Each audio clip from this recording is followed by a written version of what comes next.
Hey everybody, my name is David Wilkerson and this is Surplus Funds 101. Just wanted to say thank you for all the people who have sent in PayPal donations over the past few days. Those are starting to stack up. They're greatly appreciated. And everybody who's also just been watching all the videos and liking and subscribing, all that really helps us out with the YouTube algorithm and things like that. So just wanted to say mucho gracias.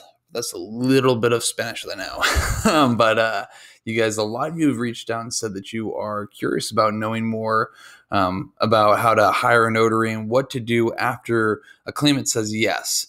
And a lot of people too, and I know that like when I approach things, sometimes I'm looking at it from like a cost perspective, but I know a lot of people that have been reaching out to me. They're like, hey, I don't have a whole lot of money, like $150 for a mobile notary. That's a little bit of a stretch. So here is the best alternative to that. Okay. And this is the super professional approach that's really affordable and it's comfortable for all your claimants. And it also ensures that all the documents are going to get delivered. Okay. So this is what I have kind of discovered. This is kind of my little process to doing this. And it's working with the UPS store. The UPS store, you guys, it's going to charge you, I think it's right around $20. And a mobile notary is going to be 100 plus. I think I have 100 up there, but that seems to be awfully conservative. I would say that when I'm hiring mobile notaries, right now my average is probably about 125, 150. And depending on the notary, they might think they can wax me over. Once it gets over that range, the quotes get insane. I've had people quote me like $400 and $500, and I was like, I'm only making you drive like another like 45 miles. That's anyways. But it's really interesting to see that. But you guys, like just from a cost perspective analysis alone. And again, I have nothing wrong with mobile notaries. I still use them. They're great. But this is going to be about an 80% savings. Okay, so if you guys are doing mobile notaries and you just switch over to doing it this way, that's going to save you a good amount of coins. So you just take your average savings times the amount of money or the amount of deals that you're getting every single month, and then that's kind of how much you'd be saving overall. Okay, another big benefit to you guys is going to be just calling in and scheduling. With the UPS stores, there's almost never complications for doing same days or next days. And as we all know in the sales and marketing world, the minute somebody tells you yes, you hit the gas on the logic or the logician side of your brain, and you figure out how to get them to that UPS store as quick as they can without any other distractions. So that's also a really big plus. Another thing, you guys, it gives you a really professional look, and you can kind of piggyback off of a big name brand for your own personal credibility. And a lot of people too, when they're brand new, they don't have a lot of confidence in their processes and their procedures. And so something like this, it just helps you out a little bit. And it also makes your quote unquote team look bigger when you're talking to a claimant. Okay, I've partnered with the notary at this or this store, or however you want to describe it, but just whatever you do, just make it normal to you when you're talking to customers and clients. Like try to just always just show up exactly who you are and don't worry about how someone's going to judge you or anything like that. But I know that's kind of going on another little side tangent there. But you guys, another thing too that's a big key is that the UPS store, they have all the materials you're going to need there within most of the parameters of the state's investor handbooks on how and what to submit your claim packages to. So for instance, in the state of California, they require you to have yellow paper. That is so fucking stupid. Gosh, so ridiculous. There's a lot of ridiculous things I would love to personally change about this industry, but that's one of them anyways. Like they have all that. They have yellow paper there. They have envelopes. They can do anything that you need them to do with that paperwork once they complete the task of getting it notarized. And then another thing, you guys, too, this is also another thing to look at. It allows you to work in some of these markets that have super low recovery caps or low margins. There are some states out there to where they're going to cap you at like $1,000. And that's not fun at all, because when you're thinking of like hiring a notary, you're thinking about all these different expenses and you're like, gosh, this could end up being this much of this fee. But in some of these little tiny low margin or low recovery cap markets, this could make it worth your time as well. Okay. Now, these are all the things that, just the benefits to you. Now here's my process. Now, this is before the claimant says yes. So when you're brand new to a market, this is kind of the steps that I want you to take. You're going to Google the UPS store near me. Okay, on a Google search, it's going to show a map and it's going to have all the pins dropped to where all of them are, depending on the city and state that you're in. You could have one UPS store. You could have a bunch of other ones. And as a matter of fact, there are other places that do storefront notary services as well that you can use. So it's not just the UPS store, but this is my favorite.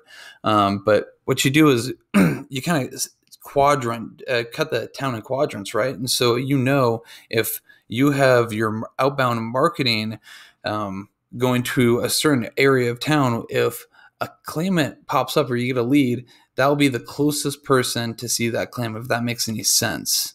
Because, as I've said before, you want to shorten up and collapse any time frame possible in between them saying yes and those papers getting notarized you possibly can.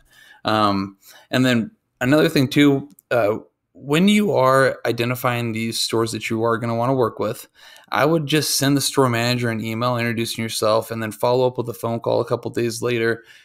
Just be nice to them. You don't have to spend all afternoon talking to them over the phone. Just tell them that you're going to be doing some business with them. Give them a quick breakdown of your business and the process on how you want them to gather your documents, and then send them off so they're kind of prepped and kind of ready. Now, again, you're going to have to give them reminders, but this is just the first step of the relationship too, because then you can become buddies with them and friends. And there's a lot of advantages to having the different pillars or people that you need to do certain services in your business. They're like on your back and like, we'll go to bat for you.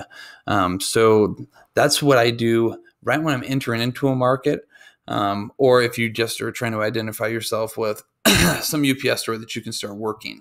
And then this is once a claimant agrees to work with you and says yes. Okay, I know this is mindset, but as I've said before, the number one priority you guys need to have is getting the paperwork signed and to the state as quick as you can, and remove all the time constraints and contingencies you possibly can without coming across as desperate or needy. Because the last thing you want to do is lose deals because you're breathing down somebody's throat. So, as you guys are becoming more and more talented at this process and you guys put up more and more deals, you just have this gut instinct. You'll just kind of just feel things. You'll be able to predict things happening like before they almost do. So you just always just know to have the boundaries of your customers and claimants and your best mind in all times. You don't want to lose deals, and you don't want to look unprofessional, and you don't want to be a sleazeball sales guy. So be a professional. You guys seriously be a professional. The industry needs more of that as it is. And then when the customer says yes, okay, from that point forward, they're kind of looking at you like you are looking at a doctor when you go get your checkup. They want you to be very confident in your ability to communicate to them that you're the guy that can put the football in the end zone. Okay, so there's going to be some body language and some eye contact and some tonality things that you're going to want to start tweaking over time. I know a lot of it's subconscious, but they're just things that you want to kind of start removing from the dialogue of your pitch and your speech. Like for instance, for me, it's kind of stuttering, and I don't know if that'll ever go away for me. I don't think it will, but it was removing all the pregnant pauses and the ums, and just being able to talk at a really confident, just steady pace. But you'll just identify these things within you, and just over time, you'll just learn to remove them, and you'll just become a better communicator, and people will just naturally let you lead a lot more easily. Okay. Now, as far as the customer, what you want to do is you want to tell them that you practice running your business, where you get all your documents gathered and signed and shipped off at the UPS store, and describe the storefront as a big benefit to them.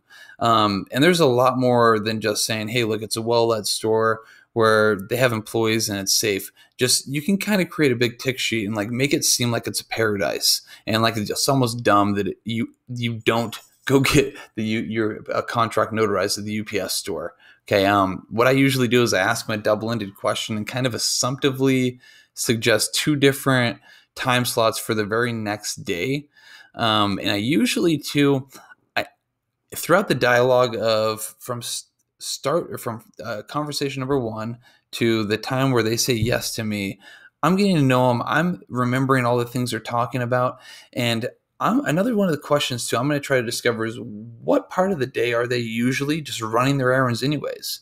Because how easy and convenient would it be for them just to stop at the UPS store on their way to like the doctor's office or wherever they might be going? Okay. And so once they give you a date, just schedule it.